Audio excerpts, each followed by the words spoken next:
Through a Scottish Prism, the programme that is unapologetically pro-Scottish independence and anti-Westminster rule. Everything we say here is viewed through a Scottish prism. Brought to you by Barhead Boy.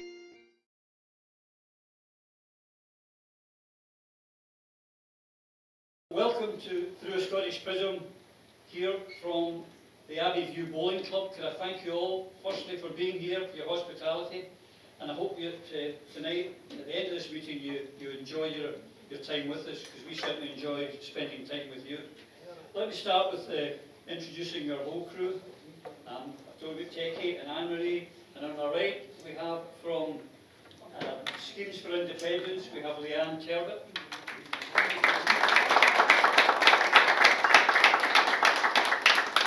And at the other end we have Lloyd Quinnan, of course, and our favourite lawyer from Clackmannanshire, Elisa. So we've got several questions here, and I hope to get through as many of them as I possibly can in the allotted time, which we never seem to keep. But we'll go on. If you've got supplementary, put your hand up later. I'll take the first question. It's actually a 2-in-1 from Mike Fennick. And it is, the first part of the question is quite simple. And on a scale of 100, how sure are you that Scotland will eventually regain its independence? Start with you, Lloyd. I wouldn't be here if I didn't believe it was 100%. That's just a reality. The real issue is how much effort we have to put in to make it happen.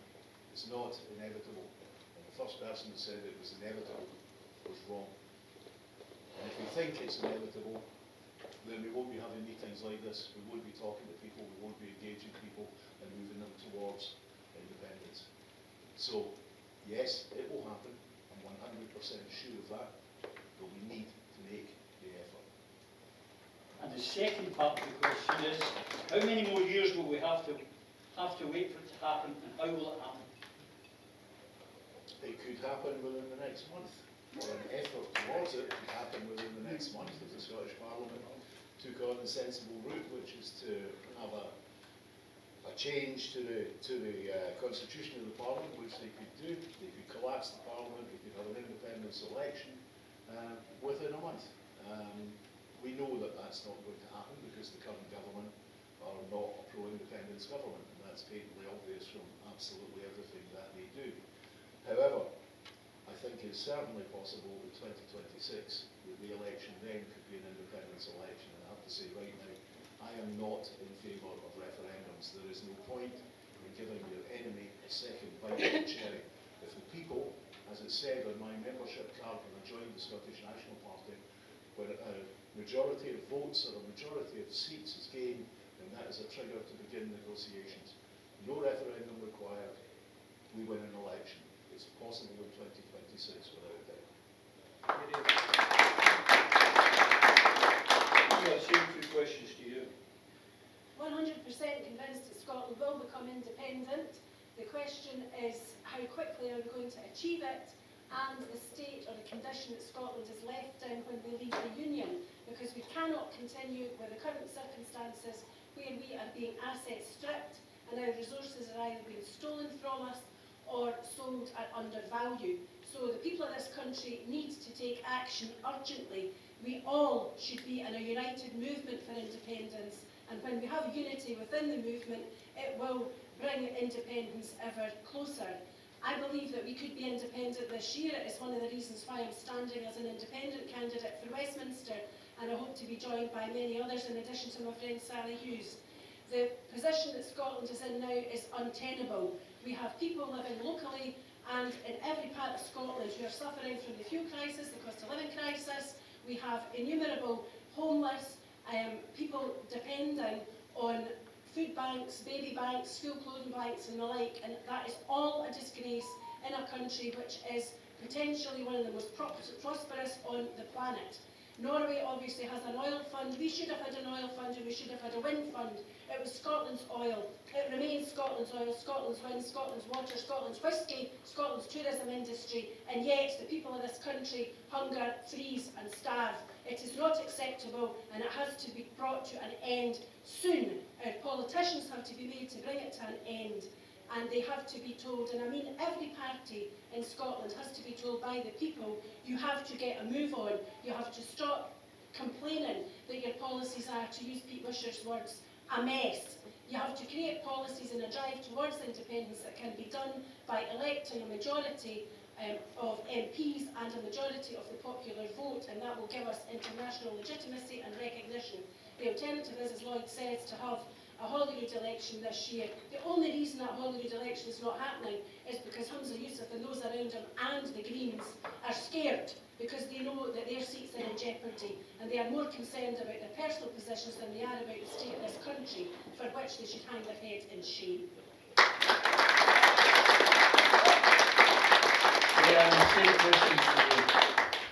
I'm 100% certain that we will get our independence. I wouldn't be doing all this graft if I wasn't sure. But I do believe we need everyone on board. Not just your activists, not just everyone, including in areas like this. And our view, we need to fire up and get people enthusiastic about it. We need to educate people in the schemes that their situations is not their fault, it's not their doing. If poverty was easy to escape from, then you wouldn't have generations of families that live in that life. You're born in poverty here, you live in poverty, you die in poverty, and it's very hard to escape. So once we get the schemes realising, people in here realising that the shame that they feel in their situations isn't theirs to bear, it's the political parties and the governments that should be bearing the shame. And as soon as we get people educated and realising that, I feel that the power is in the masses. Power's not in the parties. I'm done with parties, as most of you already know. The power's in the grassroots movement, and the power is firing people up. I hope to get representation in the schemes. People for here, like Abby View and Tukin all round about you, they're looking at politicians and parties, and none of them speak our language, none of them look like us, talk like us, experience the same situations and that as us, and they don't vote. They don't see the point in voting because nobody has ever done anything for them. If you've got generations in poverty, then nothing's worked for them. What they need is representation from the schemes. People like me, there's loads of people. We had a conversation today in the Glen with a guy from Ballingray, another really deprived area, and what a speaker this guy was. You know, there's people here that could be going up and representing their own and pushing for their own. So yeah, I don't think it's round the corner. I think it's going to take hard work and half graft, because I think we need to get everyone on board with it. But once we do that, and once we get the masses educated, angry and enthused, then it's coming.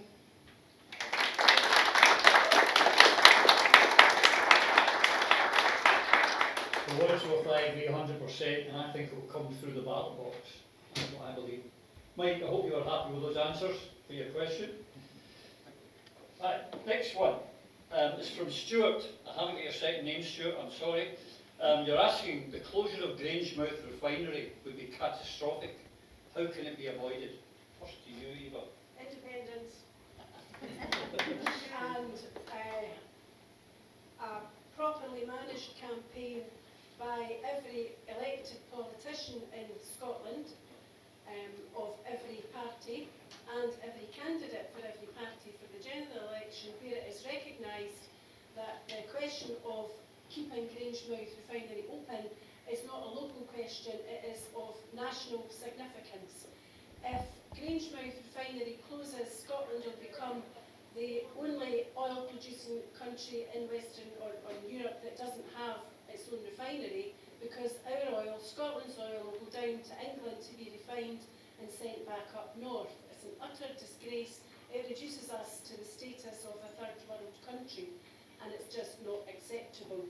What is extremely disappointing is to see that the Scottish National Party and of course the Greens have not lifted a finger to defend Grangemouth or to have sensible constructive talks with those who will be able to make decisions and make funds available for that purpose. So again, people power is hugely important in the context to remind politicians that they are there to serve us, not the other way about. Yeah. closure of Grangemouth is absolutely shocking. The power, the energy that Scotland produces and the oil and we don't have a refinery. I think everyone needs to get on board with this. Again, I don't see a lot of fight from the Scottish Government. I think the only way that we're going to save our industry and our jobs is going to be through independence. Bear in mind, a lot of these jobs as well, it's a lot of manual work and it's a lot of manual labour, and again you're looking at people that are coming from your less advantageous backgrounds, a lot of them that are working there, and it's these jobs that are going, that are being taken away from us. I think everyone needs to make a lot of noise about it. The oil's there, we need to use it, and how absolutely scandalous and ridiculous is it that in an oil producing nation like Scotland that we don't have our own refinery, everything's going down there. It's another thing that we need to get people fired up about, is there's far too much apathy going on and not fighting for these jobs. I mean, Alba were out campaigning. I know Eva's been speaking up a lot about it at the Salva event, at the Freeports event not long ago. It's just been constant deindustrialisation, and they're just taking everything off us. It's asset stripping on a major scale, and it needs to stop. And the only way I can see it stopping is through independence. It's notable that none of the English registered political parties or the foreign-owned media have made anything of Grangemouth. It's as if nothing's happening, there is nothing going on. Yeah, there's, if anything, it kind of crystallises the situation that we're in. There's become a kind of omerta, a pact of silence between the elected politicians and the media, which, for those of us who grew up remembering the slogan, it's Scotland's oil. Well, it's still Scotland's oil, but it's not going to be Scotland's oil when Grangemouth closes. I just find it shocking that when Neil Gray, who is the minister with the responsibility, was asked what was happening, he said, well, it's just a business fact. A business fact that a one-man operation, Jim Radcliffe, the man now quarter owner of Manchester United, can make the choices on behalf of our nation, make a choice on behalf of the people of this country about how our natural resources are actually used. It's an absurdity. But the greater absurdity than that is, that man's a member of the Scottish National Party. Neil Gray is a minister in the Scottish Government with responsibility for the economy. And to him, it's a done deal. He went into a room with a man who impresses him simply by his presence. And this is the problem that we have with so many of our politicians. They do not understand that when they meet with people that they perceive to be important, they're not as important as the people that voted for them. That they are representative of those people. No one, be it king, commoner or beggar, that you meet with as a government minister is of any superiority to you, because you are the living embodiment of the wishes of the people, and you should represent those wishes. Twice in the early 2000s there was a threat to Grangemouth, and on both occasions the media, the government, the Scottish Parliament all got up in their hind legs and something was done about it, and the closure or the limitation on it was prevented. What is it that's led us to this crazy point where the strange phrase net zero overrides absolutely every economic and cultural need of our country? It's absurd. We have children in our parliament, irrespective of their age. They behave like children, they're impressed. Why would you be impressed by a man who bans unions? Why would you be impressed by a man who will not accept any kind of control over his businesses? Everything is owned by one man. You know, we're not talking about someone who is the chairman of a board. There is no board of INEOS. Jim Radcliffe is the board. He has to, admittedly, deal with the Chinese government, because the other half of the petrochemical plant at Grangemouth is owned by the Chinese government. And when the bold Mr. Yusuf was in Abu Dhabi, and all the oil ministers of all the countries, including China, were in the room, I was hoping that the announcement from Mr. Yusuf would be that he had spoken with the oil minister from China, and that China was going to make up the other half of Radcliffe's ownership of Grangemouth.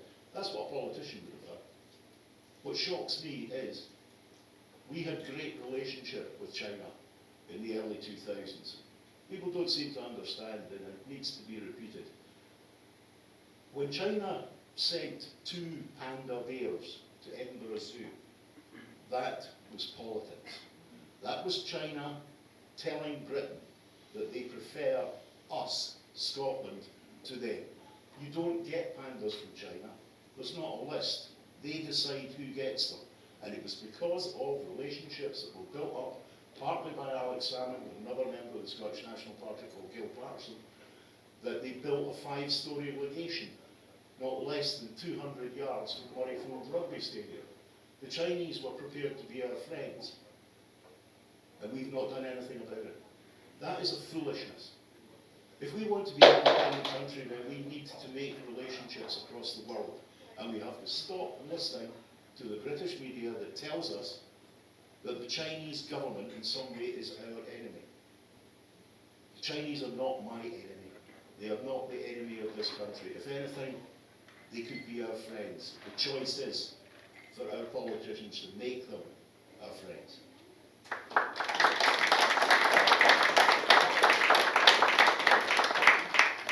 Moving on to the next question, I want to thank you, Gordon, because this is Gordon McGregor. Fantastic question. I do wish Phil was here, but he's unfortunate for business for this one. What do the panel make of the British Labour Party's praise of Margaret Hilda Thatcher, and what are the implications of this for Scotland? Was it no Tony Blair that first praised Margaret Thatcher? I think he did, because I can remember my gran going absolutely mental about it, and that's when she just went completely off Labour. Well, I mean, to be honest with you, Labour, Tories, can you even stick a fiver between them these days? None of them are doing anything for the people of Scotland. They carry on in the House of Commons the other week as well, just to save them face. You know, it's just more. They're as corrupt as the Tories as far as I'm concerned. They lie as much as the Tories as far as I'm concerned. They're not a choice. They're not a choice up here. They used to be decades ago. But I mean, what happened to them? They just. Can you really choose between even Labour and Tories? There's nothing. They're just 2 cheeks of the same bum. You know, it's that's what I make Labour. They've got absolutely nothing. Keir Starmer, nothing. Their MPs and that, nothing. There's none of them sticking up for the people in Scotland. Absolutely none of them. Just like the Tories. So yeah, they're irrelevant to me, and I would like to think that they're irrelevant to most of the people in Scotland. And if people are thinking about voting for Labour, then they're absolutely crazy. They're off their heads, and that's what it's going to take, is getting out and educating people, just to show them the way and tell them, because there's nothing between them and Tories now. Nothing. Yeah. Eva? Absolutely unbelievable that you have a series of Labour politicians praising Margaret Thatcher. Yeah, Tony Blair did, and of course in the last couple of days several others have, and I don't understand it, except that Labour are gearing up to take what they call the Red Wall vote back again in England. And there's an abject lesson in there for the SNP, because obviously the SNP have said repeatedly that they would be keen to do a deal with Labour if Labour are in power in Westminster. How pathetic is that?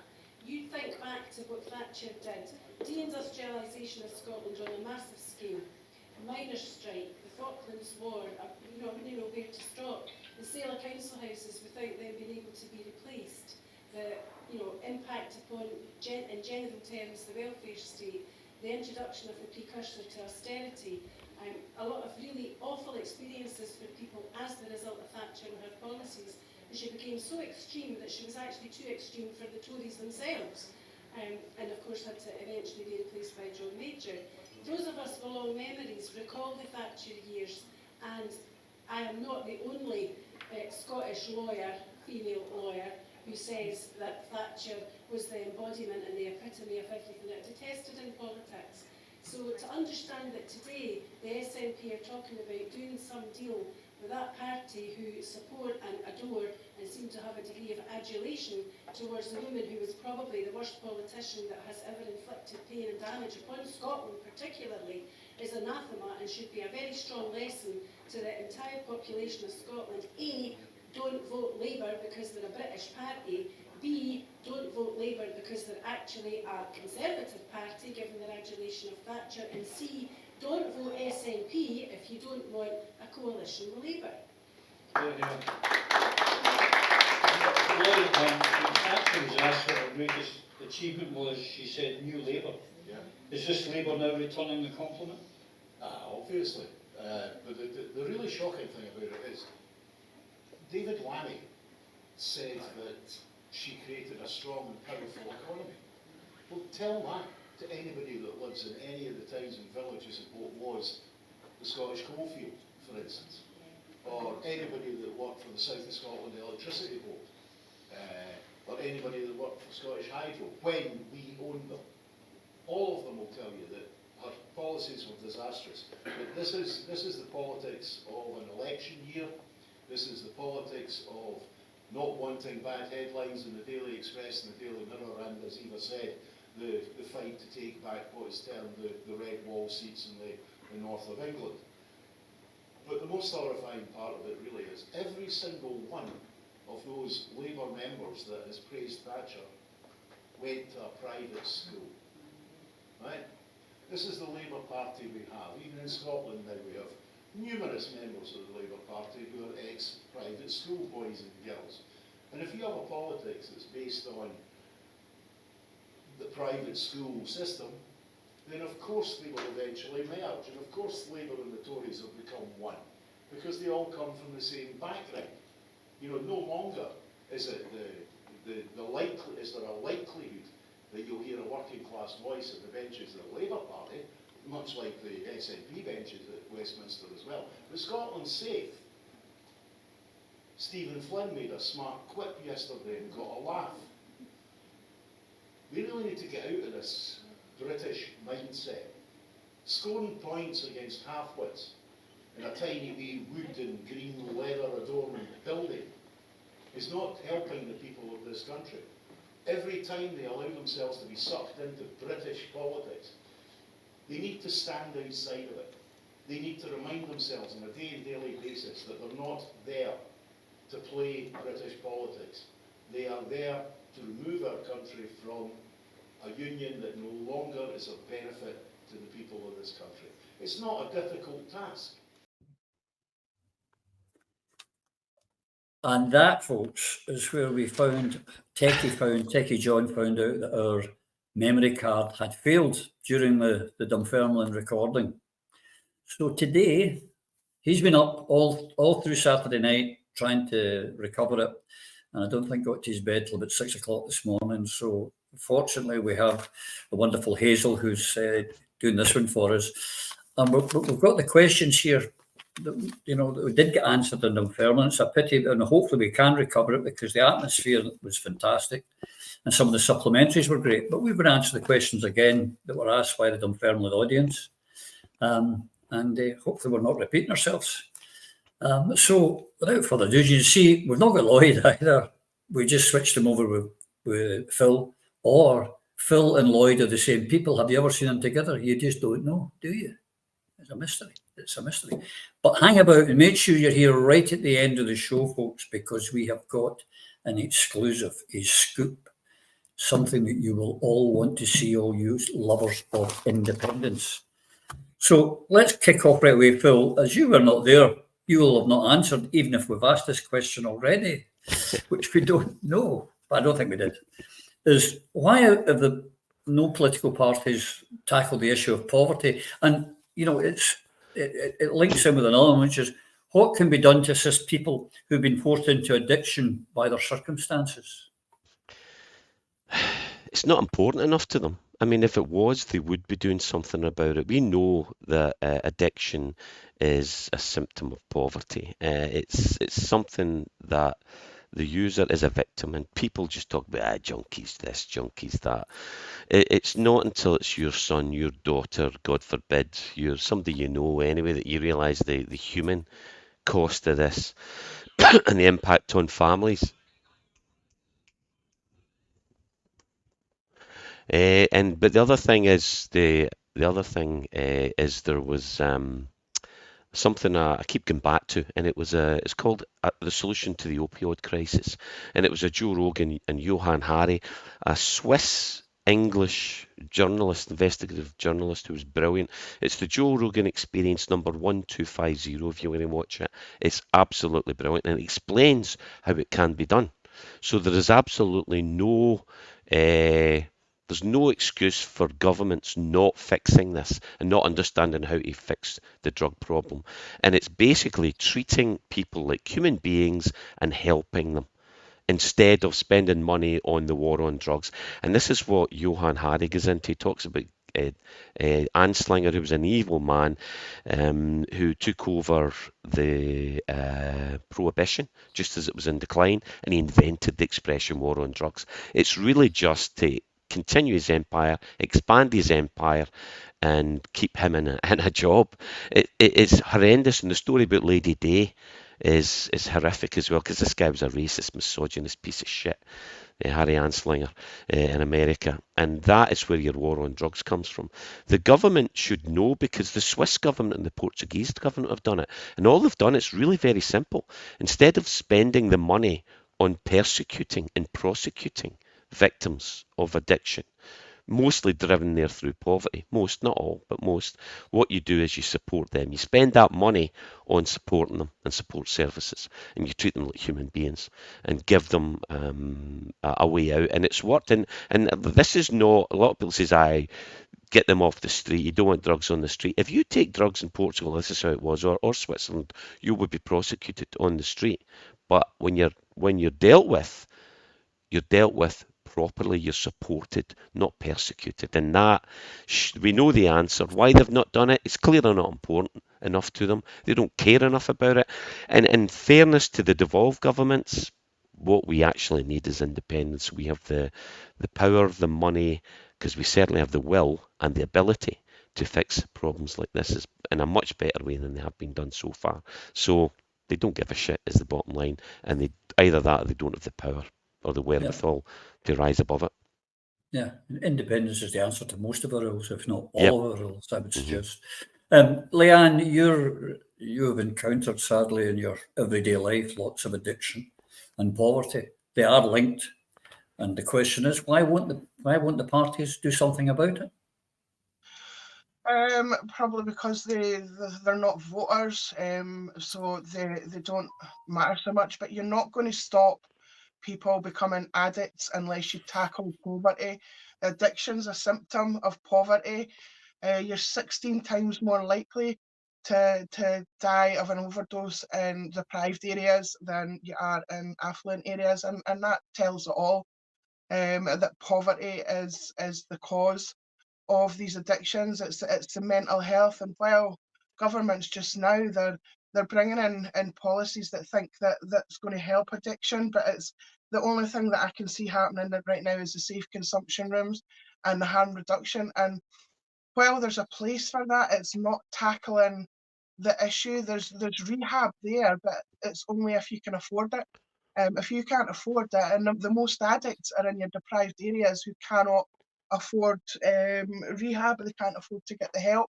In Abbeyview, just a few days ago, a lad that I grew up with, younger than me, he died of alcohol addiction, and that was just a few days. But it's constant. This is constant in places like Abbeyview. I've been losing people to overdoses, including my own family, all my life. I've had addicts in my family as well, and I've lost people to drugs. There's cuts right now in the mental health sector and the addiction sector. If you're in poverty, your mental health is bad. Half the schemes are medicated. half the schemes that they're either medicated through a GP or they're medicated through self-medication, and that's taking drugs. It's not just heroin now either. You've got the rise in opioids, the synthetic opioids, and I keep an eye on the radar, which is the rapid action response to the drugs, and now you're seeing an increase in nitazines, and it's just going to get a whole lot worse. And they feel they need that they're going to cut funding to mental health and cut funding to addictions. The only thing that's going to help this is somebody that's got the know-how to go in and make a difference, but that's going to take money and funding, and we can only do that through independence. And then the real work starts, and it starts on poverty. When you're in poverty, every waking minute is spent with anxiety, with worry, and with stress about what's coming next. You know, there's people there sitting in cold homes. Their money lasts to Friday, and they don't get any money next till Monday, so they're spending weekends in cold, dark flats. If that doesn't drive people to taking drugs, what does? So yeah, addiction is a symptom of poverty, and unless you start tackling the mental health that poverty causes instead of cutting funds, then nothing's going to be done. The policies that they're bringing in right now with the minimum unit pricing, that has a detrimental effect on addicts in deprived areas, because then it's their families that are going to have to look after them food-wise, nutrition. You prioritise your money on your addiction. You don't prioritise money on food and on rent and on gas and on electricity. So you've got skint families picking up the slack there and trying to feed their families and feed their addict sons and daughters or brothers or sisters, and it just places more and more stress on them. So yeah, it needs people in there that know what they're talking about, to actually do something about it. But if you don't tackle poverty, then you're not going to be tackling addiction. Indeed, thanks for that. Eva, you've been involved in equalities. That's your bag, for want of a better phrase. We're wasting money. We'll be talking about it in a minute, the hate crime bill. They're spending money on that. They're spending money on all sorts of these bloody virtue signalling stuff. But why won't they tackle the poverty? I mean, okay, we need independence to really get at it, but there's still funds that could be directed towards eradicating some of the poverty, surely. Once again, this is about political will and it's about competence. It's not actually about money. The money's there. The issue is the priorities. And at the moment, the priorities of the Scottish Government as regards both poverty and tackling addictions are utterly skewed, because they're listening, as usual, to the wrong people. They're putting the money in the wrong places. We know, particularly from campaigners like Anne-Marie Ward from Favour UK. Now, you know Anne-Marie, fabulous campaigner, knows what she's talking about. She knows the score.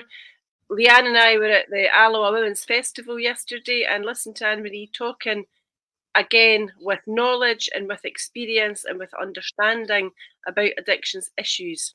And the Scottish Government's emphasis at the moment is on harm reduction and on what they call treatment. But their treatment involves people being parked on a prescription for methadone. In Scotland today, if you've got an addiction problem and you've got money, you can go into a rehabilitation unit because you can pay for it. If you've not got money, you didn't get rehabilitation in the main. A very small percentage of people in the NHS get that. You mainly get a prescription for methadone. And you're parked on drugs for the rest of your life with no prospect of getting yourself off drugs and living the life that you should be able to expect to live. And, as Leanne said, you're 16 times more likely to die a death from drug addiction in the poorer areas than you are in the more affluent areas of Scotland. Similar statistics apply in relation to addiction to alcohol, which is just a different drug, or suicide. The problem with poverty is governments that don't understand what's going on, listen to the wrong advisors, and don't tackle the fact that poverty is a generational issue. I started work in Alloa in 1980. Here we are, 40 odd years later, and I see the same families in the same cycle because they really can't get out of it, as they've got governments who don't attempt to get them out of the poverty cycle. The biggest issue, there's not enough money coming in and there's too much money going out. And the easy way to fix that in Scotland, very, very simple, but successive governments haven't grasped the thistle. It's housing costs and fuel costs and food prices. If you had a national housing corporation and a national energy company and a national food company and the right to food, you would eradicate poverty for the majority of the population literally overnight. But the political will is not there. Instead, billions are shoveled into projects for folk like Liz Lloyd to talk about what poverty is. You don't need a civil servant on a six-figure sum of money to tell you what poverty is. In the space of 5 minutes, Leanne will tell you what it is, and she'll give you the cure. The cure is more money for the people that need to get out of it. But it's more than money. It's about the infrastructure and the fabric of society. It's about a public transport system so that if you've got to go to the supermarket, you can get the bus there at a decent time. If you've got to sign on, you don't have to walk there by leaving your home at 6 o'clock in the morning. If your children are in care, you don't have to leave home at 5:15 to get a bus for Clackmannanshire to Stirling, to get a train to Edinburgh, to get another bus to Kirkcaldy to visit them when they're in a foster placement. These are the real things that happen to people that are down on their luck. Because once you're in that trap, the entire system is designed to keep you there. It is not designed to get you out. And in the main, people in poverty or who are addicted have had an issue in their life that prevents them making progress and climbing up the ladder that the rest of us were able to grasp. And usually it's to do with a traumatic experience, a violent experience, a family breakdown, an issue of some description like that that nails you for the rest of your life. If we had politicians in the Scottish Government that actually understood the impact of these life experiences, we wouldn't have the problems we've got in Scotland today, because there's no reason for them to be there, whether we're devolved or independent. Independence just means we've got more money. But if we had political will, we could still do it. We could, tomorrow in the Scottish Parliament, Humza Yousaf could do a really big thing, a major, major change. He could create a position whereby we don't just have free school meals from primary 1 to primary 5. We would have free school meals in nursery, in primary, in secondary, in university, and all our students from 2 years old to 25 years old would have a full belly, and that in one fell swoop enables them to learn. You didn't learn when you're hungry. You can't learn with an empty stomach, and you'll no learn if you've been up half the night playing your Xbox while you're listening to your mum and dad punching lumps at each other. That's the reality in Scotland. So begin the process with the free school meals. Look at a national house building corporation where people have warm homes, where we don't have 30,000 homeless. You know, the money that was spent, for example, on Lorna Slater's doomed deposit return scheme, I think it was 65 million quid. How many houses would that have built? How many gas and electricity bills would that have paid? It's about priorities. House building corporation to begin with, a fuel company, a Scottish government-owned fuel company. Look at the wind auction, the money that was thrown away on that because it was a reverse auction. People paid a minimum price, not a maximum price with their bids. There were millions and millions of pounds just literally tossed to the wind there. These are two huge innovations that once you get the ball rolling, it feeds on itself and your success begets success. That's what happens when you've got politicians who understand what people need and what people deserve. And we have to start talking in Scotland about the deserts of our people. Folk that get up in the morning and go to their work and come home at night deserve to have a decent standard of living. That is not what you get in Scotland, because you don't get a decent wage and you don't get decent infrastructure. You know, see if I wanted to go to Stirling this morning for Alva, it's only 7 miles. But if I wanted to go by public transport, I could be standing down the street for 2 hours waiting for a bus because nobody knows when they're going to turn up. But if I was on the dole and I had an appointment to get into Alloa to sign on and I was 10 minutes late because the bus didn't turn up, I'd be sanctioned. That's the way it works. And then I don't have any money. And when I've not got any money, I'm going to borrow. And when I'm borrowing, I'm thinking, stuff this. I'm going to buy a bottle of Buckfast. Or I'm away up the road to see my local dealer because I just can't take this anymore. This is the way it works. And politicians don't know, and in the main, they don't care enough to educate themselves about how people are required to live, because once you're down, the entire process makes it impossible for you to get back up again. The individual loses, society loses, our country loses. And that's the attitude that's got to change before Scotland will tackle poverty. Thanks for that, Eva. I did say, I remember clearly in Abbey View, Lloyd, I wish Lloyd was here, Phil, I wish Phil was here, Lloyd, for this next question. And it was all these Labour MPs, including Starmer, David Lammy and others coming out praising Margaret Thatcher. You know, and you're thinking the Labour Party, you know, like my age going back to the 50s and the 60s, and you think the Labour Party, but what should voters and people make of the Labour Party praising Margaret Thatcher, the woman that destroyed industry, destroyed society, and has, you know, done irreparable damage to Scotland? And here's the Labour Party saying what a great woman she was. That's appalling. Absolutely. What an absolute betrayal. And really what you should say is read the lyrics to Elvis Costello's Tramp the Dirt Down, quite frankly, because I remember that song so vividly, and I loved the song because it was one of the most overtly political songs I've ever heard, and it was about tramping the dirt down on Margaret Thatcher's grave, which is a bit dark, but you know, like it was talking about England being the whore of the world, and Margaret was her madam, and the future looked as bright as the dark tar macadam. You know, it was like, it was just the greed, the talk about the compassion, the virtue signalling, and what we've got now is Starmer, who, and remember Thatcher's greatest achievement was Tony Blair and New Labour, and what we have is a reincarnation now of Tony Blair's New Labour and the Labour Party that has abandoned its principles.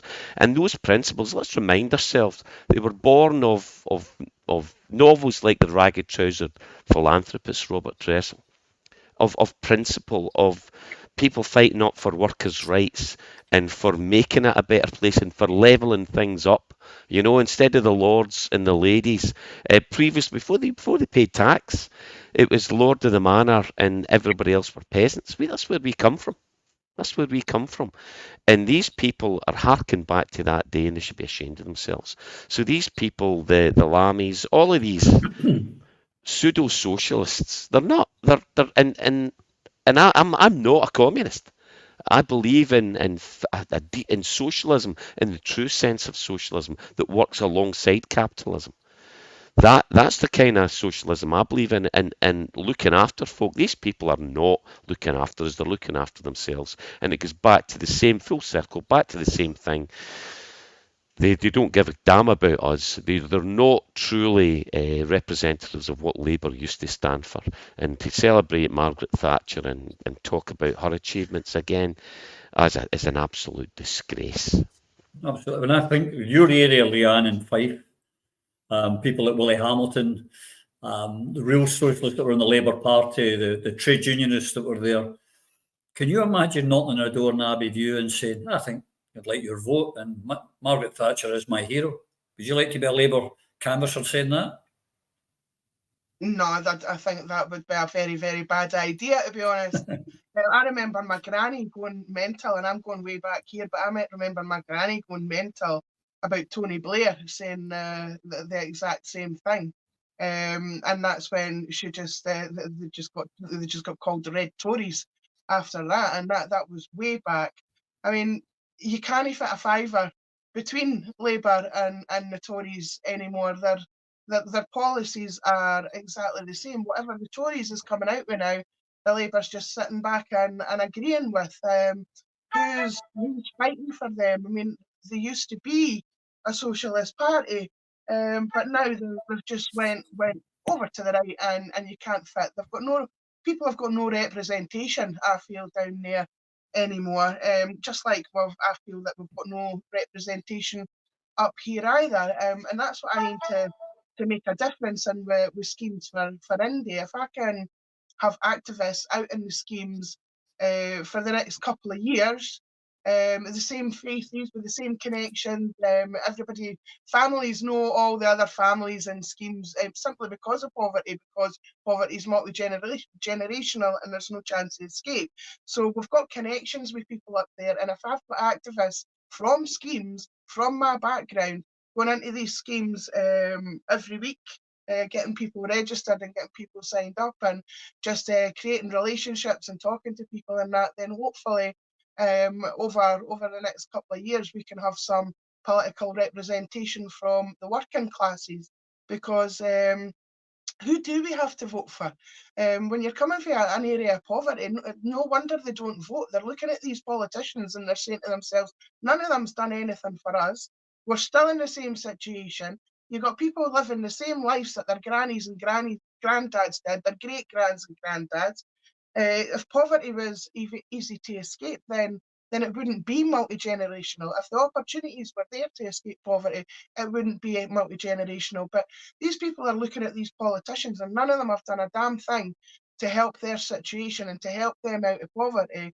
So they've got no political representation. And I think that building through a scheme army, building these activists up and encouraging some of them to stand will make a difference. You know, finally the schemes will have somebody that they can look to and trust, that speaks our language, that looks like us, that understand the issues and the suffering that we face.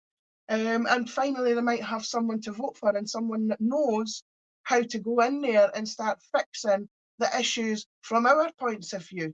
Our schemes are left. I noticed that in the council campaigns, when you're walking around the more affluent areas, everything looks better.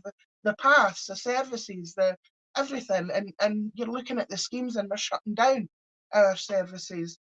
So you walk into a scheme and start mentioning how good Thatcher was. I can't imagine what's going to happen. Well, I can't imagine what's going to happen there. And it wouldn't be a happy ending, would it? Well, it wouldn't be very pretty, no. So I think we need to, looking at Labour and looking at Tories and indeed looking at the SNP, we don't have any representation. There's nobody speaking up on our behalf.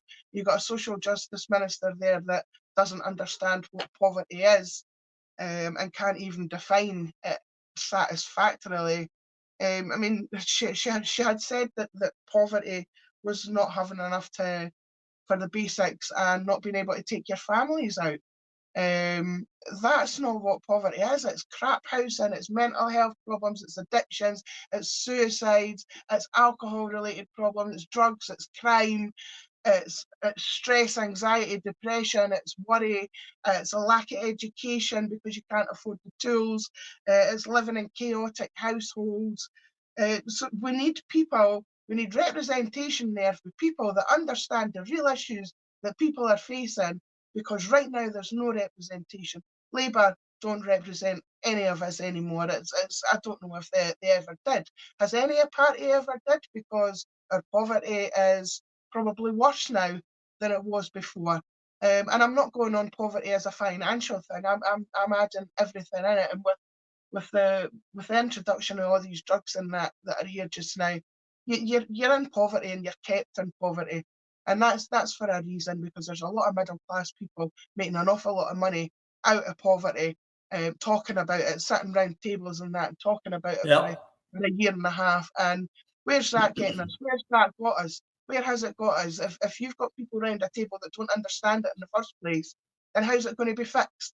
You know, so yeah, Thatcher, go and try chatting the door friend barbecue and start mentioning Thatcher and see where that gets you. Indeed. Eva, you and I have had long discussions, many discussions, on the lack of representation for the people from the political parties who seem to just be in their own wee bubble. As you say, listen to civil servants or listen to highly paid people from NGOs. They don't really answer. And it all started from Thatcher, the global Thatcher and Reagan, Reaganomics. That's where it all started. And for the Workers' Party, the Labour Party, to be praising the woman who crushed our society, it's just unbelievable, isn't it? I think I have to start by paying tribute to Frankie Boyle, who confirmed that for a couple of £1,000,000, you could give everybody in Scotland a shovel and dig a hole so deep that we would hand Thatcher over to Satan personally. And he was right, because that is the attitude that Scots have towards Thatcher. And although it seems very brutal and very cruel, it's pretty accurate given what she did to Scotland. She didn't just deindustrialise Scotland, she threw people on a waste heap. That is what she did. And you can start with the miners and you can go right through every heavy industry in Scotland. Thatcher decimated it with no regard to the human cost. None. Zero. For her, it was about money and it was about keeping people down.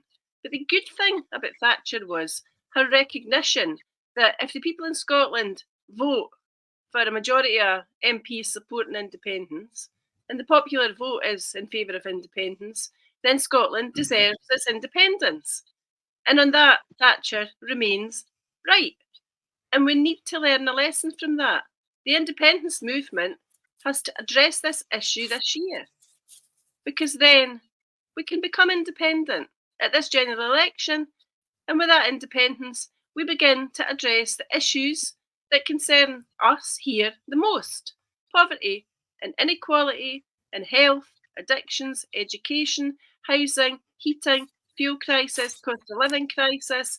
Every single difficulty Scotland has is able not simply to be addressed or ameliorated, but to be obviated, to be reduced, to be cured, to be obliterated when we own our own resources, when we wring our own till.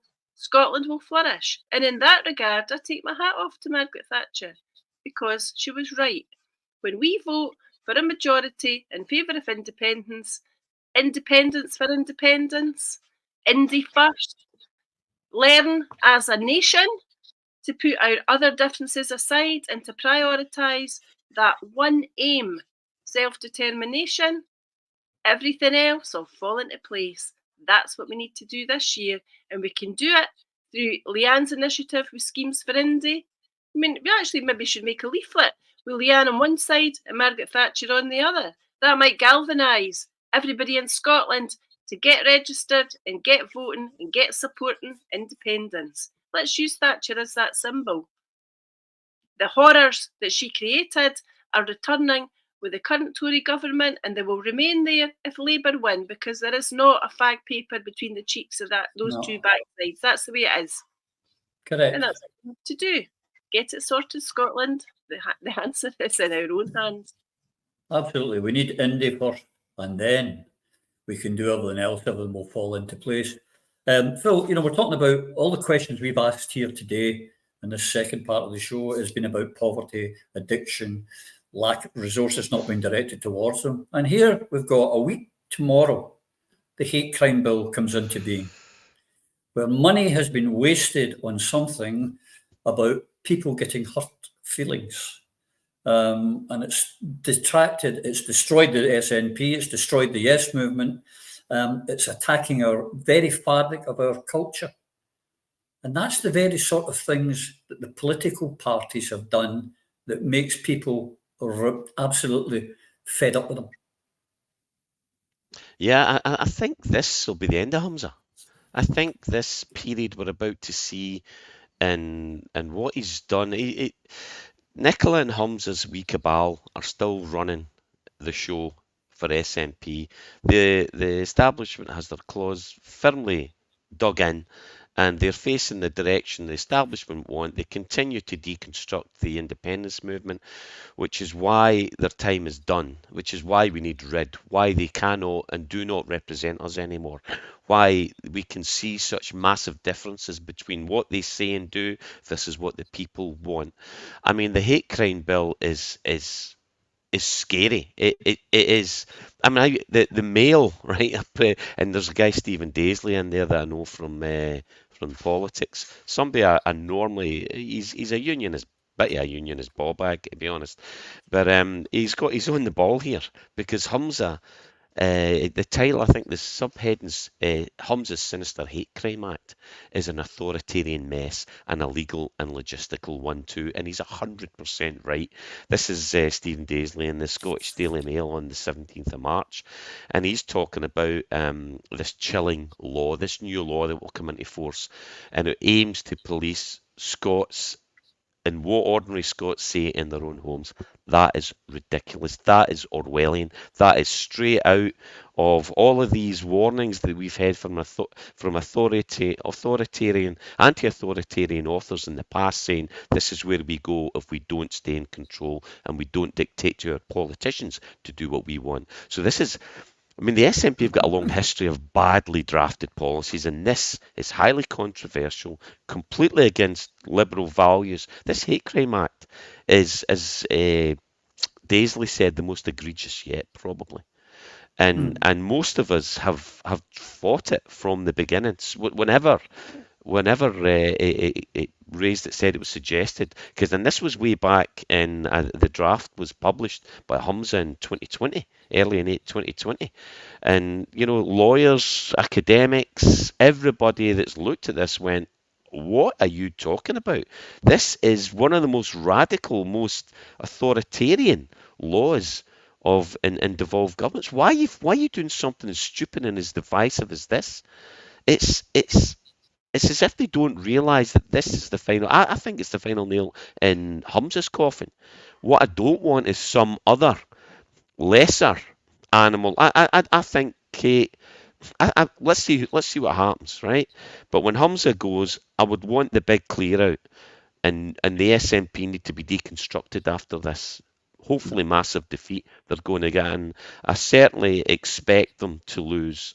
I'd say about half of their people in it. And it's a shame. Some of them are decent, but if you don't have the gumption and the balls to stand up for the people of Scotland, what's good for us, and you're backing up bullshit like this that is deconstructing, you're walking away from Scotland United. You're reaching out the hand, and you're ignoring and betraying the principle, that unification during the Yes movement that brought us so close to the only thing that can improve the lot of the Scottish people. So no, to hell with them. I hope it buries them and we don't see him again, because the hate monster represents that feeling that some people get when you're frustrated and angry, and it's going to come. By God, it's going to come. And we'll see the injustice of this. We'll see the one rule for one and one rule for others. We'll see how absurd this nonsense is. It's bad news, and it's about to get really shitty, folks.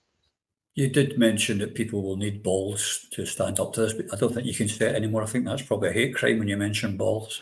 Get it up, yous. I'm leaving.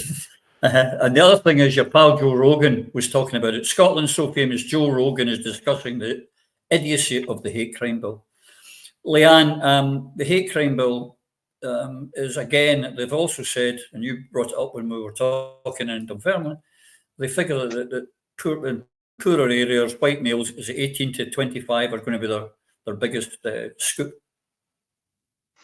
Yeah, it was. This was a wee sort of article I read by Police Scotland, and it said that the most hate is committed by young white males from socially deprived backgrounds, aged 18 to 30. Now, is that not a hate crime in itself by targeting? You'd think, It's definition of racism. That's racist. That's racist and classist to even suggest that. I think this hate crime bill is just another batshit crazy one of the Greens amongst many batshit crazy ideas that they've came out with. And I think I kind of get the feeling, obviously, that it's been brought out you're targeting women who believe in science. I'm a woman that believes in science. I come from an engineering background. I like maths. I like physics. I like biology. I I agree wholeheartedly with science, and I always will. And I'll speak the truth on science, and nobody's going to stop me from doing that. So I think this has been brought in, obviously, to target women, but then Police Scotland are coming out with another scenario saying that targeting young white males from deprived areas. How absolutely mental can this get? It's never going to work. Come the 1st of April, I think these third party reporting saying the mushroom farm's going to go out of business with the amount of phone calls that's going to happen, because you just know these trans activists are going to be going through everything on social media and reporting everything and that they can see. But it's a strange one. I feel it's a strange one in that there's. I think it's an attack on women, gender critical women. However, they're making it out to be that it's because young males from a socially deprived background commit hate. They always target people from poverty. They always target people from schemes, probably because on the whole these people don't vote. So they're an easy target. It's this is. I think it is absolutely nuts, and it's never going to work. Like Phil was saying, I think it's going to be a lot of people's downfall. It's just been crazy legislation after crazy legislation, one after the other. Where's our government? What's our government doing on independence? That's the reason that the majority of people voted into them in there. Where's all their work and their funding and everything on independence? Because I've not seen very much. I've not seen much at all. Nope, But, nothing in 9 years. It's an assault. It's an assault on women, and it's an assault on young white males from the schemes, and that's a hate crime in itself. And it's an attack on democracy and freedom of speech generally. I did notice something that they said that they're not going to target comedians and actors. So I've changed my bio on Twitter to be an actor and a comedian. So I'll say what the hell I like from the safety of Catalonia. But I'm in Newton Mearns just now, so I better watch what I'm saying, but I've got a week to go. Eva, it is an absolute bin fire. Do you? I see this going the same way as the OBFA. I think it's unworkable. I think the volume, there'll be lots and lots of complaints, but no convictions, or very, very, very few, and it will eventually be repealed. Do you think it will last long? I sincerely hope not, because we're in the territory of rainbow and unicorns. Women are not protected by this legislation because sex is not a protected characteristic. But I would like to read to you the characteristic that is protected, which is transgender identity, now enshrined in law. A person is a member of a group defined by reference to transgender identity if the person is a female to male transgendered person, a male to female transgendered person, a non-binary person, or a person who cross-dresses. That is now law in Scotland. And the great shame of my most recent former party, ALBA, is that our Holyrood leader for the ALBA party, Ash Regan, voted for the hate crime bill when it passed through Parliament. She voted for it, but she seems to have forgotten to say that yesterday at the Alloa Women's Festival when other people, including several panellists, were talking about the impact of the hate crime legislation. So the ALBA party cannot issue press releases on this with any credibility whatsoever, given that their Scottish parliamentary leader was in favour of the bill when she was a junior minister in the SNP government. The ALBA party requires to disassociate itself from that immediately, but I see what they've been doing. They've had Neil Hanvey issuing press releases about how hateful the Hate Crime Act is and how wrong it is and how it needs to go the same way as the football legislation. But they can't do that with any sense of credibility whatsoever unless and until their Holyrood leader recants, explains why she voted for it and why presumably she's now changed her mind. In the absence of that, the ALBA party no longer have a mandate to say that they stand for women's equality. No, nor nor for free ports, because they've now got one of the gurus and biggest proponents of free ports allegedly going to be standing for them for Westminster. But that's another story for another day. As always, you know me, I hate to say it, but the clock's beating us again, even this second part. But, ladies and gentlemen, I did say to you that there would be something for you right at the end. And all these things we talk about, we say what is required is Indy first. You need independence first. You'll have seen it coming. Aye, it's coming. Aye, it's coming. Aye, it's coming. It's coming very close, ladies and gentlemen. Pay attention. And I'll see you very, very, very, very soon. Until then, you and yours, take care.